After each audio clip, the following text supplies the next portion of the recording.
아빠들이. 자, 첫 번째 남로당은 뭐냐? 이거는 박근혜가 만든 거고요. 원래는 조선공산당이에요. 조선공산당. 조선공산당이 1927년에 일제시대 때 만들어진 거고. 근데 조선공산당을 갖고 박근혜가 해방전국 때 건국정비위원회를 여운형이랑 손잡고 만들었어요. 여운형 해방전국 때는 제일 좌측에 박근혜, 김일성이 있고요. 중도 좌파에는 여운형이 있고요. 중도 우파에는 김규식이 있고, 그 다음에 우파, 과격한 우파 김구가 있고, 그 다음에 정통 우파 이승만 대표 이렇게 있습니다. 근데 조선공산당을 박근혜가 만들었는데 1946년 11월쯤에 조선공산당 이름을 남로당으로 바꿔요. 왜 그러냐면 이게 박헌영을 알아야 제주사상 사건을 알 수 있습니다. 근데 좌파들은 자꾸 이거를 빨리 공산주의와 선을 긋고 국가폭력을 휘두른 이승만이가 일본식 훈련을 받은 경찰들 앞세워서 무관 시민들을 죽였다. 이렇게 가버리니까 문제가 생기는 건데 공산주의 얘기를 그래서 해야 되는 거예요. 박헌영이가 조선공산당을 46년 11월쯤에 남로당을 이름으로 왜 바꿨냐면은 그때 무렵에 이미 북한에서 김일성한테 패권 싸움에서 밀려서 조선공산당의 이름을 김일성이가 가져가서 북조선 북로당으로 바꿔놨어요. 이름을. 그러니까 원래는 조선공산당 통째로 갖고 있었는데 박헌영이가 그 중에 절반인 이북의 공산주의 세력을 김일성이가 납치해서 데려가서 그걸 북로당으로 이름을 바꾼 거예요. 그러니까 박헌영이가 자기 세력의 절반을 잃어버리니까 46년 11월쯤에 남로당으로 이름을 바꿨단 말이에요. 그래 이 남로당이 제주도에도 당연히 당을 만들어서 남로당 제주도당이라는 게 있었어요. 남로당 제주도당의 사령관이 당시에 누구냐면은 김달삼이라는 인간인데 김달삼이가 죽창과 일본도와 총기 같은 거 탈취해가지고 4.3 사건이 일어난 겁니다. 그러니까 왜 일어났어? 48년 5월 10일 있었던 대한민국 최초의 총선을 방해하고 제주도를 북한의 공산주의자들에 갖다 바치기 위해서 김달삼이가 쿠데타를 일으킨 거예요 당시에. 그래서 이거를 진압하는 과정에서 당시 이제 그 경찰들이 출동을 했었고 경찰력만으로 안 되니까 그 다음에 국군이 들어가고 그 다음에 이승만 정권이 수립이 된 거는 48년 8월입니다. 제주 4.3부터 이승만 정권 수립까지 4개월간의 텀이 있는데 그 과정에서 경찰과 군이 이제 1차 토벌 작전을 했었고 여기서 비극이 일어나는 게 뭐냐면 절대로 인민유격대 따로 민간이 따로 있지 않습니다. 역사적 팩트는 인민유격대가 무장폭동을 일으킨 다음에 상당 부분의 이 많은 숫자의 제주도의 당시의 도민들이 좌파 성향이 많아서 자발적으로 인민유격대에 들어가서 함께 폭동을 일으키다가 토벌된 케이스가 부지기수입니다. 그러면 당시에 인민유격대가 유격대 이런 복장이 다 있어요? 교복 입은 사람들, 그 다음에 국군의 군복 훔쳐 입은 사람들, 심지어 일본 군복까지도 훔쳐서 싸우던 사람들이 많아요. 그러니까 당시에 이런 사람들이 5배 있는데 그냥 다 때려서 그냥 제주 4.3의 민간 희생자로 넣어버리자. 그게 바로 노무현이 저지른 가장 큰 죄예요. 그 이전에는 제주 4.3에 대한 균형 잡힌 시각이 이 나라에 있었습니다. 근데 노무현이가 그걸 다 망쳐버린 거예요. 좌파 사학자들 데려와가지고 진실과 화해위원회 만든 다음에 이게 역사적 팩트입니다. 제가 이거를 계속해서 몇 년간 떠들어도 누구 하나 반박 안 하더라고 팩트로. 왜냐면 좌파들은 이거를 비즈니스로 이용하기 때문에 그런 거죠. 자, 첫 번째. 그러면 왜 남로당은 무고한 시민들을 잔인하게 돌이켰는가? 여기 있는 아저씨들 대답해보라 이거 아니야. 이 MBN의 앵커가 한심한 게 뭐냐면은 장동혁 대표가 이런 다큐 보고 왔다니까 막 쓱 이러면서 MBN 정도는 그래도 약간 중도 느낌이 있거든요. 얘가 쓱 이러면서 이런 당대표가 이런 구구적인 이런 뭐 영화를 봤는데 논란이 있겠죠? 뭐 이러더라고 앵커가. 정신 똑바로 차려야 된다 진짜. 이거는 전쟁입니다. 두 번째.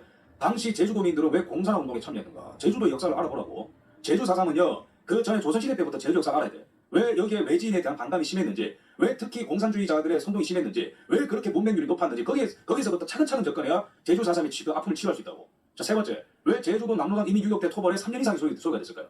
이거는 보통 폭동이 아니었어요.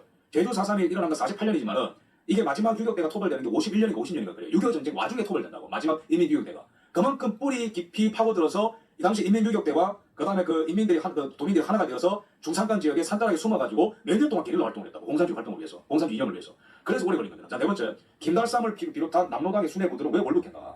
이 자들이 정말로 순수한 도민들이었다면 왜 월북했어요? 제주 4.3을 일으켰었던 수뇌부들은 지들이 폭동 일으켜놓고 여기 아수라장 났을 때는 다 북한으로 도망갔습니다. 대부분. 그러고 6.25 전쟁이 일어났을 때 그대로 인민군 복 입고 남침을 했을 때 함께 들어온 사람들이 무지기수의 제주 4.3이에요. 리더들 중에는. 김대중은 왜 제주 4.3 폭동을 비명했을까? 여섯 번째, 인민유격대 중 일본은 또는 도민들 중 일본은 왜 일본 군복을 활용했나? 역사가 그렇게 간단하지 않다는 거예요. 친일 이런 군복을 입은 경찰들이 쳐들어와서 일본도와 총으로 선량한 시민들을 학살한 사건이 아니고 이거는 굉장히 복잡한 역사란 말이에요. 자, 이거는 제가 과거에 강의를 한 건데 이 해방전국 때 제주도를 보면은 이거는 여러분들 건국전쟁 2 보시기 전에 제 강의를 보고 봐주셨기 때문에 해설해 드리는 겁니다.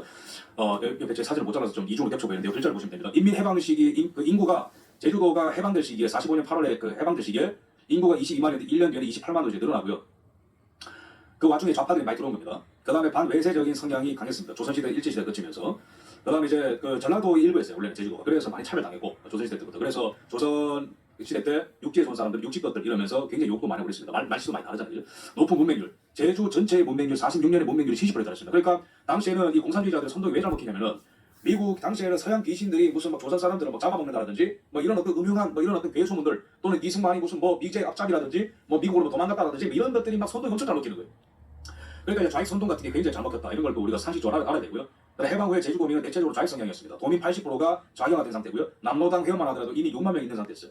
자, 그다음에 또 보시면은 뭐 좌파들이 이제 그 이미 일제시대 때부터 제주도를 공산화를 많이 시켰다 이런 내용들이 다 있고요. 그다음에 내용을 보시면은 이 표를 보시면 제주도가 왜 이렇게 공사가 되기 쉬웠는가?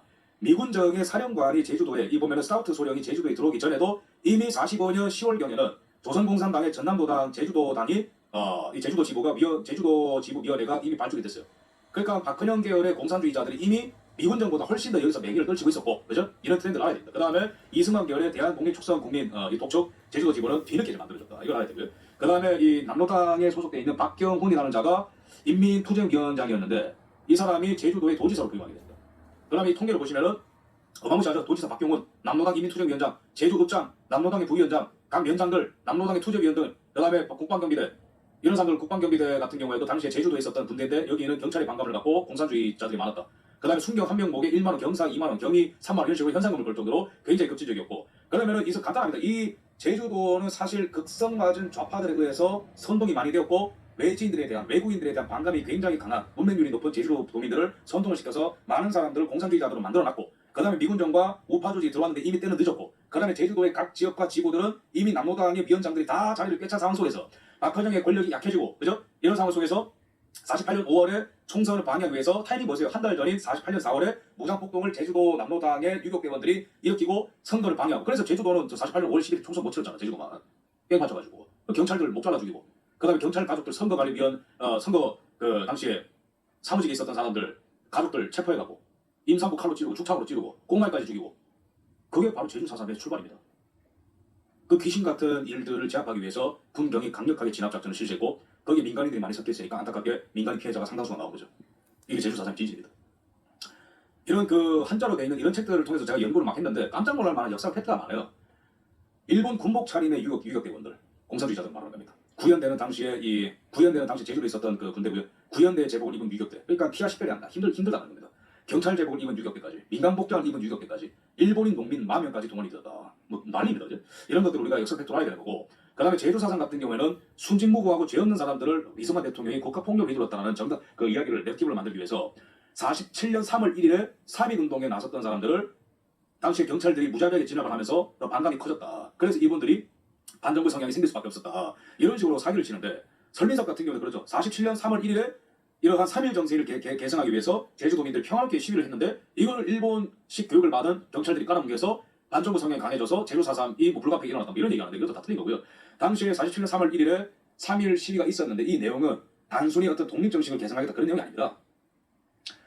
내용을 보면은 붉은 완장을 두른 부녀 동맹원들을 플래카드를 흔들고 길거리는 반미고가 적힌 삐라가 뿌려지고 적기가 굴려버렸다. 이게 바로 47년 3월 1일에 있었던 그 소위 말하는 3.1 운동, 제주도에 있었던 3.1 운동의 지지입니다.